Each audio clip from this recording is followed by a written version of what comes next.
Hello students, good morning, how are you. आज हम लोग स्टार्ट करने जा रहे हैं स्ट्रेस स्ट्रेन कर्व, जो कि बहुत ही इंपॉर्टेंट है ना। आगे चल के आपके कम्पिटिटिव एग्ज़ाम्स के लिए भी बहुत ही ज़्यादा इम्पोर्टेंट है, जिसको कहते हैं स्ट्रेस स्ट्रेन कर्व।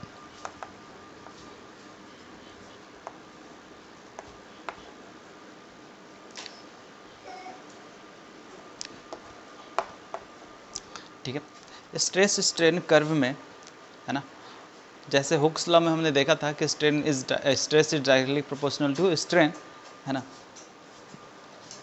तो वही चीज़ हम यहाँ पर भी देखेंगे, लेकिन इसको हम लोग ग्राफिकली इसको रिप्रेजेंट करेंगे, है ना।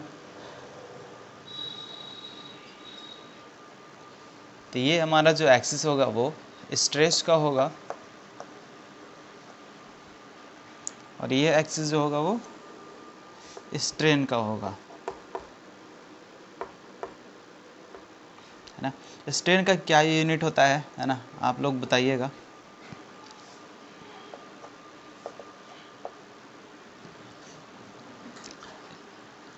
स्ट्रेस का यूनिट क्या होता है? न्यूटन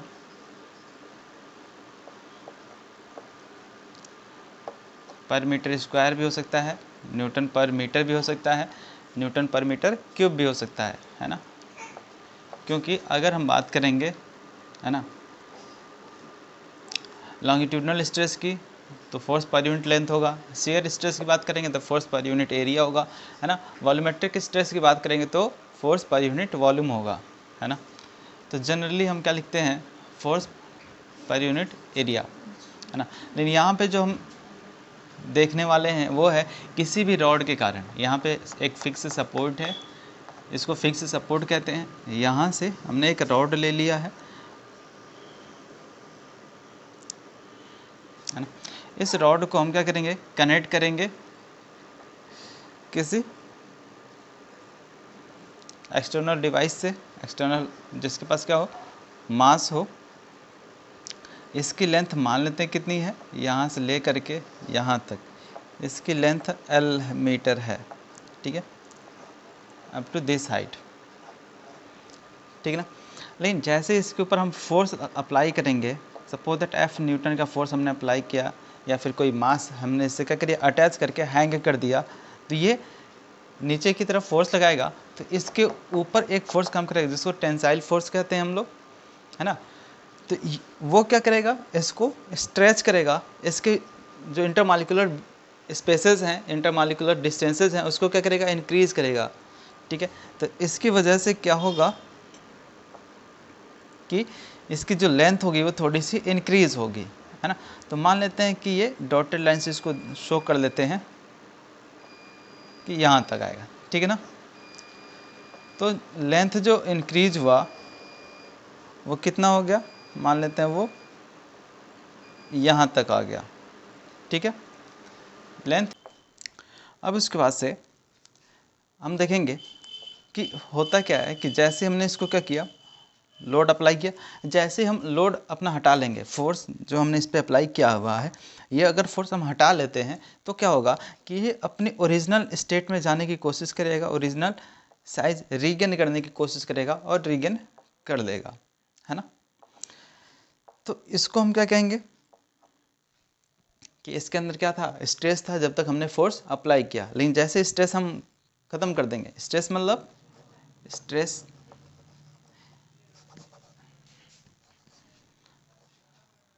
हाँ यहाँ पे लिख लेते हैं, stress equals to force per unit length. यहाँ पे L कितना है?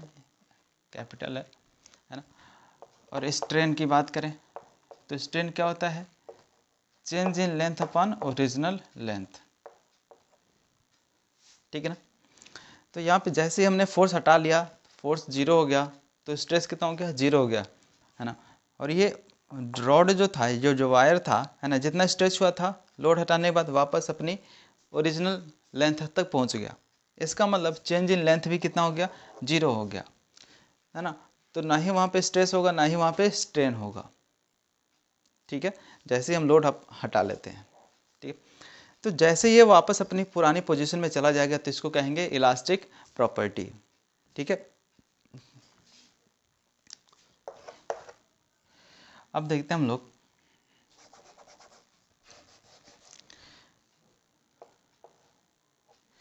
कि स्ट्रेस स्ट्रेन कर्व में होता क्या है।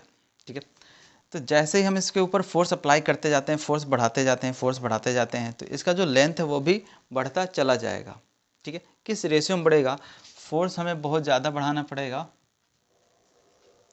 कुछ लिमिट तक फोर्स क्या होगा, यहाँ तक बढ़ाएंगे, या फिर कह लो कि स्ट्रेस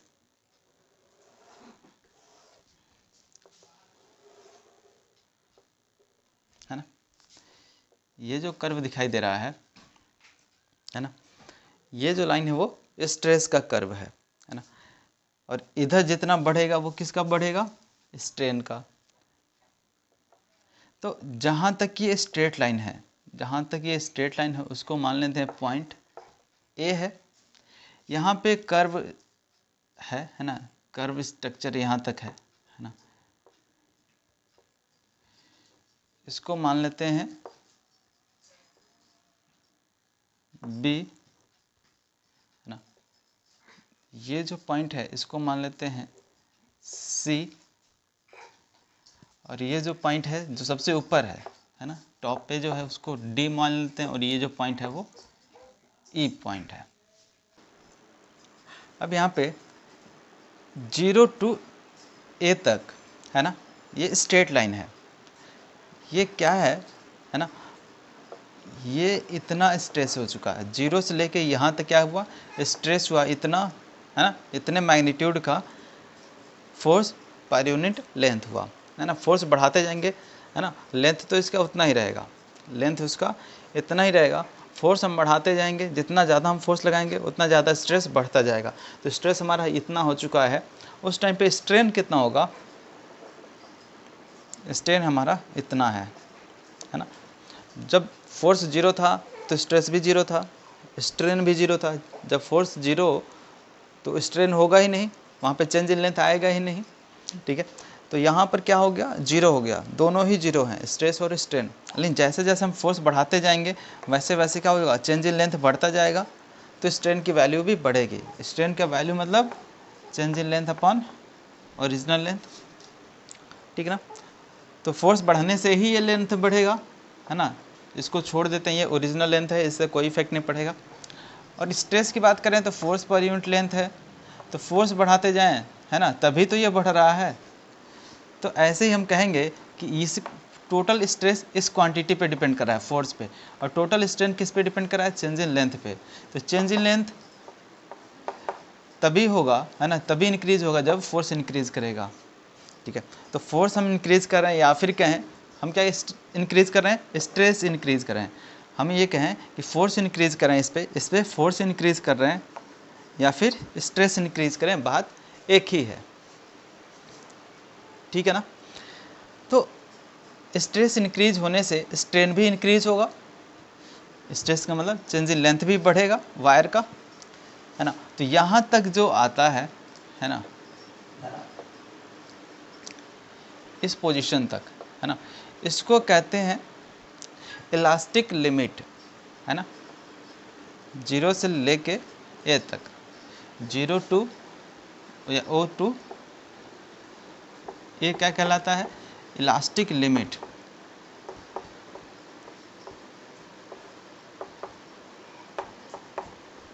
इस यहाँ से लेके यहाँ तक के पॉइंट को कहते हैं इलास्टिक लिमिट है ना। लेकिन इस स्टेट में है ना, स्ट्रेस डायरेक्टली प्रोपोर्शनल नहीं होता है ना, किसके, स्ट्रेन के है ना।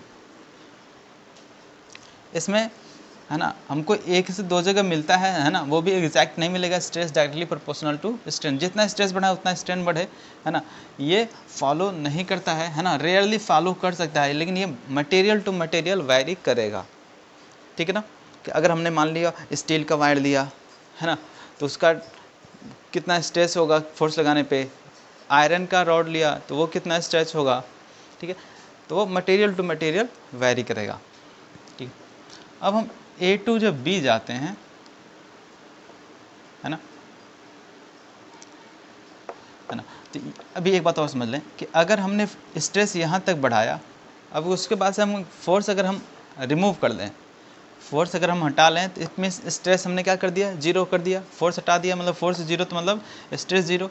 यहाँ तक आने के बाद हमने स्ट्रेस जीरो कर लिया, तो ये वापस अपनी ओरिजिनल स्टेट में आ जाएगा, इस स्टेट में, ठीक है। लेकिन जैसे ही हम बी तक जाएंगे, है ना, जैसे हम बी तक जाएंगे तो बी तक जाने के बाद क्या होगा कि ये अपना ओरिजिनल साइज रीगेन नहीं कर पाएगा, है ना। थोड़ी बहुत इसके अंदर क्या आ जाएगी, टेंडेंसी आ जाएगी, है ना। थोड़ी बहुत इसके अंदर टेंडेंसी ये रह जाएगी कि ये अपनी ओरिजिनल साइज, है ना, रीगेन नहीं कर पाएगा।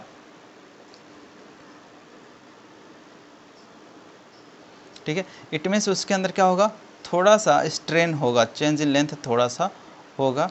अगर हमने लोड थोड़ा सा और बढ़ा लिया, यानी कि स्ट्रेस इस पॉइंट के बाद अगर हमने बढ़ा लिया, है ना, तो क्या होगा, तो हमें थोड़ा सा स्ट्रेन मिलेगा। भले ही हमने क्या कर लिया, लोड हटा लिया, है ना। लोड हमने क्या किया था, ए तक, यहाँ तक रखा था, मान लेते हैं ए तक हमने कितना रखा, 2F, लेकिन ए के बाद हमने कितना कर लिया, 3F, है ना। तो बी तक पहुँच गया, स्ट्रेन और स्ट्रेस का जो कर्व है बी तक पहुँच गया, फोर्स 3 टाइम्स करने पर। लेकिन जैसे ही हमने फोर्स हटा लिया, है ना, इसको फ्री छोड़ दिया, तो क्या होगा, ये अपने ओरिजिनल शेप एंड साइज में जाना चाहेगा, लेकिन ये original shape and size regain नहीं कर पाएगा। थोड़ा सा इसके अंदर क्या हो जाएगा, लेंथ इंक्रीज हो जाएगा, ठीक है, यानी कि इसके अंदर अब स्ट्रेन आ चुका है, ठीक है ना। फर्दर अगर हम ये पहली बार लोड इंक्रीज किए थे, ये दूसरी बार, है ना, अगर हम तीसरी बार अगर हम लोड इंक्रीज करते जाएं, है ना, कहाँ तक, बी से लेकर के डी तक, कहाँ तक, इतना ज़्यादा हम क्या करें, सी का डिस्कस अभी हम कर रहे हैं, है ना, ये इसी पे डिपेंड करेगा। अगर हमने स्ट्रेस या फिर फोर्स बढ़ा करके इतना कर दिया, है ना, स्ट्रेस यहाँ से यहाँ तक कर दिया, है ना, कैसे होगा, फोर्स बढ़ाने से। इस वायर के ऊपर हम और ज़्यादा लोड डालते चले जाएं, और ज़्यादा लोड डालते चले जाएं इस वायर के ऊपर, है ना, तो इसका चेंज इन लेंथ भी होगा, तो चेंज इन लेंथ अब तेज़ी से बढ़ने लगेगा। अब स्ट्रेन इतना हो चुका है, ठीक है ना। स्टार्टिंग में बहुत धीरे धीरे बढ़ रहा था स्ट्रेन, लेकिन अब क्या हुआ, बहुत तेज़ी से बढ़ रहा है, थोड़ा सा ही फोर्स बढ़ाने पे अब ज़्यादा बढ़ रहा है, ठीक है ना। तो स्ट्रेस हमारा यहाँ तक है, स्ट्रेस, है ना, स्ट्रेन कहाँ पहुँच गया, यहाँ पर। अब इसके बाद से मान लेते हैं हमने कितना अप्लाई किया, 4 टाइम्स कर दिया फोर्स को, इस पर फोर्स का लोड जो है हमने 4 टाइम्स कर दिया, है ना। तो जो ग्राफ है वो कहाँ पहुँच गया, स्ट्रेन इतना हो जाएगा, स्ट्रेस इतना हमने कर ही दिया है, तो ग्राफ हमारा यहाँ पर मिलेगा, ठीक है। इसके बीच में धीरे धीरे वैरी होते होते यहाँ तक पहुँचेगा, है ना। तो अब जैसे ही यहाँ तक पहुँचेगा, है ना, स्ट्रेन, उसके बाद से क्या होगा, उसके बाद से हम लोड हटा दें, फिर से हम लोड क्या करें, हटा दें, है ना, यहाँ से हम लोड हटा दें, तो वापस क्या करेगा, ये वायर अपनी ओरिजिनल शेप एंड साइज में आने की कोशिश करेगा, और आएगा भी, कहाँ तक आएगा, पॉइंट सी तक।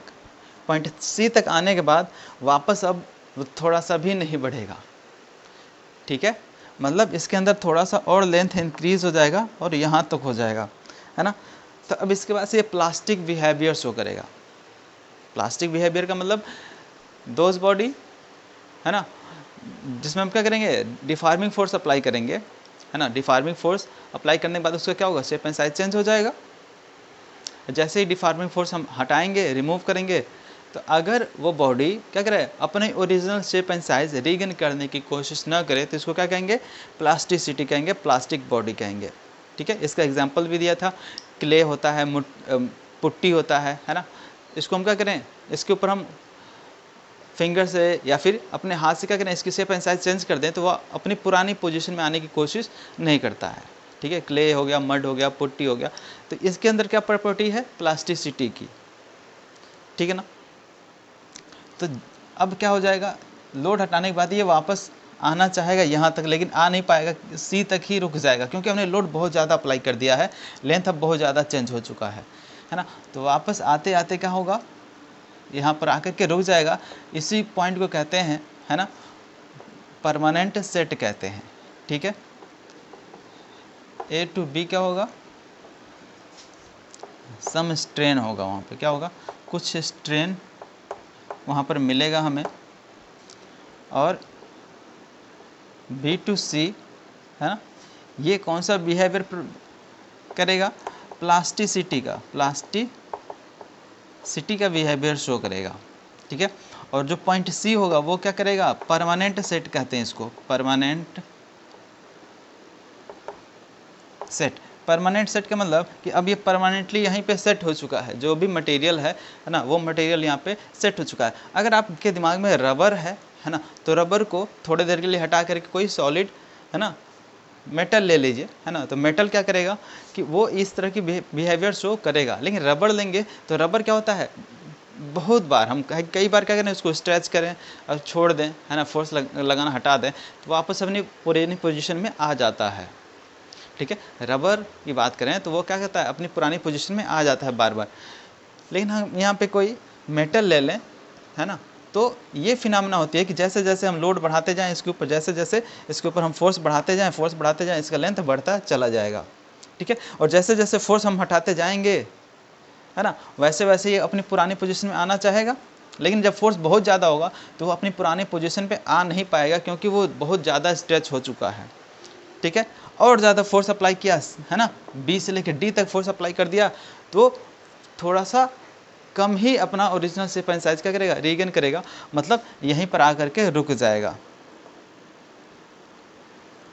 ठीक है, यहाँ पर आकर के रुक जाएगा। इसी को कहेंगे प्लास्टिक बिहेवियर, है ना, या फिर प्लास्टिसिटी, या फिर permanent set of the material. आई बात समझ में। अब इसके बाद से यहाँ तक अगर हमने स्ट्रेस बढ़ा दिया, है ना, स्ट्रेस हम केवल बढ़ा रहे हैं, अगर स्ट्रेस हमने बढ़ा करके इतने हाइट तक कर दिया, ठीक ना, ये लाइन कौन सा बता रहा है, ये लाइन है स्ट्रेस का। अगर हम ऊपर बढ़ते जाएंगे तो ये क्या बढ़ेगा, स्ट्रेस बढ़ेगा, ठीक है। अगर हम इधर बढ़ते जाएंगे तो क्या बढ़ेगा, स्ट्रेन बढ़ेगा। तो हमने कहाँ तक वैल्यू बढ़ा ली, यहाँ से लेके यहाँ तक, इसके बराबर, ठीक है। तो इस टाइम पे जो लोड है वो बहुत ही ज़्यादा है। तो अब इस टाइम पे लोड हटाने के बाद क्या होगा, ये मटेरियल वापस अपनी साइज़ पर आना चाहेगा, ओरिजिनल शेप एंड साइज़ पे, लेकिन यहाँ पर आकर के रुक जाता है। इस पॉइंट को कहते हैं परमानेंट सेट कहते हैं, है ना। और जो पॉइंट B है इसको कहते हैं यील्ड स्ट्रेंथ, है ना। अब इसके बाद से क्या होगा, ये अपनी पुरानी पोजीशन में आएगा ही नहीं, अपनी पुरानी पोजीशन में नहीं आएगा, है ना। तो इस पॉइंट को कहते हैं, यील्ड को कह सकते हैं कि ये लिमिट है ना, एक्सट्रीम लिमिट है। इसके बाद से अब वो अपनी प्रॉपर्टी, है ना, बदल देगा। यील्ड पॉइंट, है ना, या फिर कह सकते हैं इसको इलास्टिक स्ट्रेंथ, क्या कह सकते हैं इसको, elastic strength of the, elastic, point B का बता रहे हैं, पॉइंट B का है elastic strength of the material, ठीक है ना। यील्ड पॉइंट क्या है, इसका मैक्सिमम लिमिट है, ठीक है, इलास्टिसिटी का। और ये क्या होगा, अब यहाँ पे इससे ज़्यादा जब हम बढ़ा देंगे तो वापस यहाँ तक आएगा, जिसको कहते हैं permanent set of the material, ठीक है। अब देखना यहाँ पर ये जो पॉइंट है ना, इसको कहते हैं टेंसाइल स्ट्रेंथ। D तक हमने स्ट्रेंथ बढ़ाया था ना, इसको कहते हैं टेंसाइल स्ट्रेंथ,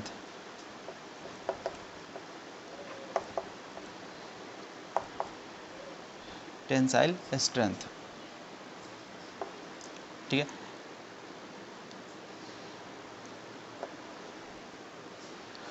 इस पॉइंट पर क्या होगा कि यहाँ तक अब वो मैक्सिमम लोड बियर कर सकता है। ये जो हमारा रॉड है, जो वायर है, वो इतना ज़्यादा स्ट्रेंथ वो सहन कर सकता है, इतना ज़्यादा हम फोर्स अप्लाई कर दें, है ना, 2 न्यूटन, 4 न्यूटन, 6 न्यूटन, 8 न्यूटन, ऐसे करते करते, है ना, मान लें 100 न्यूटन तक वो क्या कर सकता है, लोड बियर कर लेगा, है ना, वो अपने शेप में पड़ा रहेगा। लेकिन जैसे ही हम बात करें कि और थोड़ा सा भी अगर हमने क्या किया, लोड बढ़ाया, है ना, यानी कि फोर्स बढ़ाया या फिर स्ट्रेस बढ़ाया, तो क्या होगा, अब इसके बाद से ये जो है ना, इसके बाद से फ्रैक्चर स्टार्ट हो जाएगा, है ना। इसको डक्टिलिटी भी कहते हैं, है ना। तो यहाँ पे क्या हो जाएगा, फ्रैक्चर स्टार्ट हो जाएगा, D to E क्या हो जाएगा,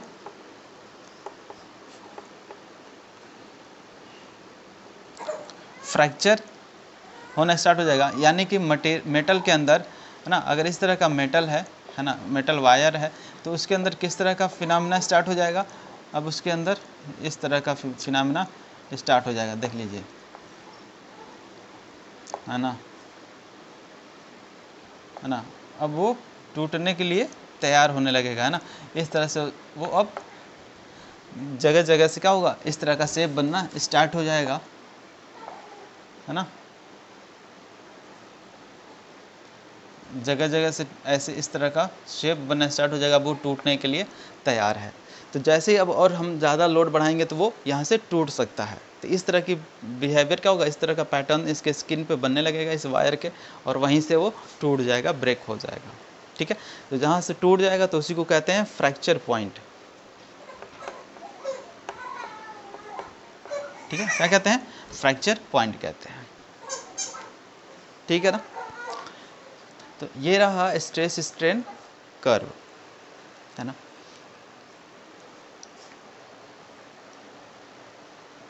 अब इसके बाद से आता है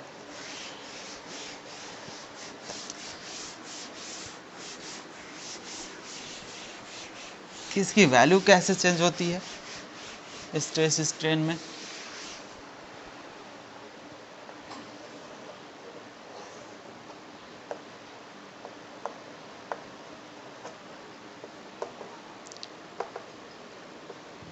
है ना, स्ट्रेस स्ट्रेन की वैल्यू कैसे, ये हो गया 0, इसको मान लेते हैं 0.5, इसको मान लेते हैं 1.0, इसको मान लेते हैं 1.5, तो ऐसे इसको भी हम मान लें 0.5, 0.5 इंटू 10⁶, 1 इंटू 10⁶, 1.5 इंटू 10⁶, क्या हो जाएगा, न्यूटन पर मीटर स्क्वायर, है ना। फोर्स पर यूनिट एरिया ले रहे हैं, है ना। और स्ट्रेन का यूनिट क्या होगा, मैंने आपसे पूछा था, है ना, वो बताइएगा आप लोग मैसेज करके, ना। तो ये हो गया स्ट्रेन का एक्सिस, ये हो गया स्ट्रेस का एक्सिस, है ना। तो अगर हम एक जनरल, है ना, किसी मेटल का अगर हम ग्राफ प्लॉट करें, है ना, तो वो कुछ इस तरह से मिलता है प्रैक्टिकली, है ना।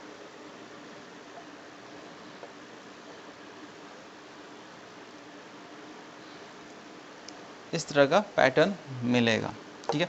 अब इसके बाद से क्या आता है, यहीं पे फ्रैक्चर पॉइंट होता है, ये एक्चुअल का प्रैक्टिकल, है ना, प्रैक्टिकली ऑब्जर्व्ड ग्राफ है स्ट्रेस और स्ट्रेन का,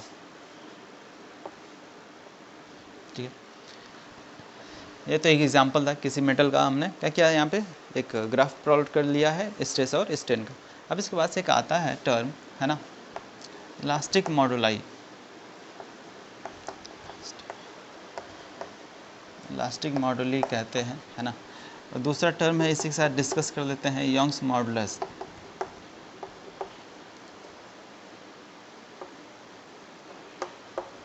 ठीक है। तो इलास्टिक जो मॉडुलाई होता है ना, या मॉडुली, उसको क्या कहते हैं, ये हुक्स लॉ में जो हमने पढ़ा था लास्ट टाइम, है ना, बिल्कुल उसी का ये फॉर्म है ना, कि रेशियो होता है किसका, स्ट्रेस अपॉन लॉन्गिट्यूडिनल स्ट्रेन का, ठीक है। इसी को कहते हैं, है ना, इलास्टिक मॉडुली, या फिर इसी को कहते हैं modulus of elasticity, modulus of elasticity, है ना। यंग्स मॉडुलस में भी सेम फार्मूला हम यूज़ करते हैं, है ना। किसी भी मेटल वायर के ऊपर अगर हम फोर्स अप्लाई कर रहे हैं, है ना, तो वो कितना फोर्स बेयर कर सकता है, कब तक उसको जो रेशियो है वो मेंटेन रहेगा स्ट्रेस अपॉन स्ट्रेन का, तो इसको हम कहते हैं, ये भी रेशियो होता है किसका, स्ट्रेस, लेकिन कौन सा स्ट्रेस, कंप्रेसिव या फिर टेंसाइल, कंप्रेसिव या फिर टेंसाइल स्ट्रेस, है ना। यहाँ पे बस ये डिफरेंस होता है कि यहाँ पे जो हम ले रहे हैं स्ट्रेस, जो वो क्या होता है कंप्रेसिव या फिर टेंसाइल स्ट्रेस होगा अपॉन क्या होगा लॉन्गिट्यूडिनल स्ट्रेन।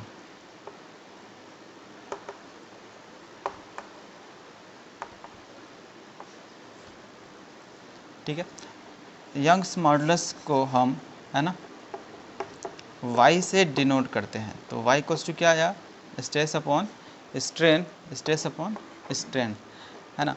अगर इसकी यूनिट की बात करें, है ना, मॉडुलस ऑफ इलास्टिसिटी में इसकी यूनिट की बात करें तो स्ट्रेस का यूनिट क्या होगा, है ना। तो स्ट्रेस का फार्मूला लिख लेते हैं, force per unit area upon इसका क्या हो जाएगा स्ट्रेन का change in length upon original length, है ना। तो इसका यूनिट आपको बताना है ना। और इस कंप्रेसिव या फिर टेंसाइल स्ट्रेन है ना। तो ये क्या हो जाएगा फोर्स पर यूनिट लेंथ हो जाएगा, फोर्स पर यूनिट लेंथ हो जाएगा, ठीक है ना। अपॉन ये क्या हो जाएगा longitudinal strain change in length upon original length. तो यंग्स मॉडुलस का भी यूनिट आपको यहाँ से देख करके बताना है, ठीक है ना। सभी लोग अपना अपना थोड़ा सा दिमाग यूज़ करिए, है ना, और दोनों का यूनिट निकाल करके बताइए, ठीक है। इसमें थोड़ा तब हम लोग और डिस्कस कर लेते हैं, ठीक है, कि जो हमारा लॉन्गिट्यूडिनल स्ट्रेस या फिर स्ट्रेन है, तो किसी भी हम वायर के थ्रू हम क्या करते हैं उसके ऊपर फोर्स लगाते हैं, है ना। मान लो स्प्रिंग है तो स्प्रिंग को अगर हम स्ट्रेच कर रहे हैं तो ये टेंसाइल फोर्स इस पे लगा रहे हैं। अगर इसको हम कंप्रेस कर रहे हैं, है ना, तो इसको कहेंगे कंप्रेसिव स्ट्रेस, है ना, कंप्रेसिव स्ट्रेन भी कहेंगे, इसमें चेंज लेंथ दोनों में होगा, है ना। शियर स्ट्रेन की बात करें, है ना, तो अगर हमारे पास कोई एक ऐसा सीट है ना, मेटल सीट है, तो जनरल आपने देखा होगा, है ना, कि जो फार्मर्स के वेपन्स होते हैं ना, जो किसान के हथियार, है ना, तो उनको क्या किया जाता है, उनका एज जो है शार्प करने के लिए उसको गर्म किया जाता है, हीट किया जाता है, फिर उसको हीट करने के बाद क्या किया जाता है उसको एक्सपेंड किया जाता है ना।